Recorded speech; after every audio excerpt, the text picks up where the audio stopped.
আজকে শিখব ১৬তম দিনের শব্দার্থ। আজকে আমরা রান্নাঘরের কিছু জিনিসপত্রের আরবি শব্দার্থ জেনে নিব। মাতবাখ মানে রান্নাঘর, মাতবাখ মানে রান্নাঘর। ফুরনুন মানে চুলা, ফুরনুন মানে চুলা। তাল্লাজা মানে ফ্রিজ, তাল্লাজা মানে ফ্রিজ।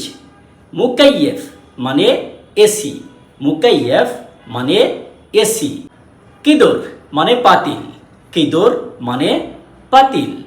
মিগলা মানে কড়াই, মিগলা মানে কড়াই। মালাকা মানে চামচ, মালাকা মানে চামচ। মালাকা কাবীর মানে বড় চামচ, আর মালাকা সগীর মানে ছোট চামচ।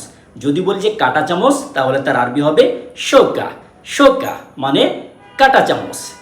সিক্কিন মানে ছুরি, সিক্কিন মানে ছুরি।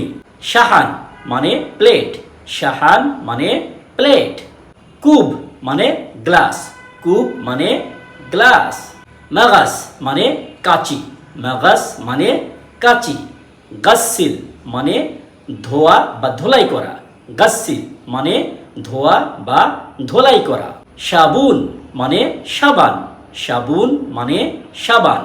সাল্লা মানে ঝুড়ি, সাল্লা মানে ঝুড়ি। গাতা মানে ঢাকনা, গাতা মানে ঢাকনা।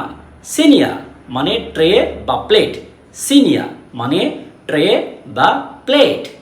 জারাক মানে পানির পাত্র, জারাক মানে পানির পাত্র। খাল্লাত মানে ব্লেন্ডার, খাল্লাত মানে ব্লেন্ডার। আপনি আমাদের ভিডিওটি কোন জায়গাতে দেখছেন অবশ্যই কমেন্ট বক্সে জানিয়ে দিবেন। এইরকম নতুন নতুন আরও ভিডিও পেতে আমাদের পেজটিকে ফলো দিয়ে সাথে থাকুন। মা আসসালামা।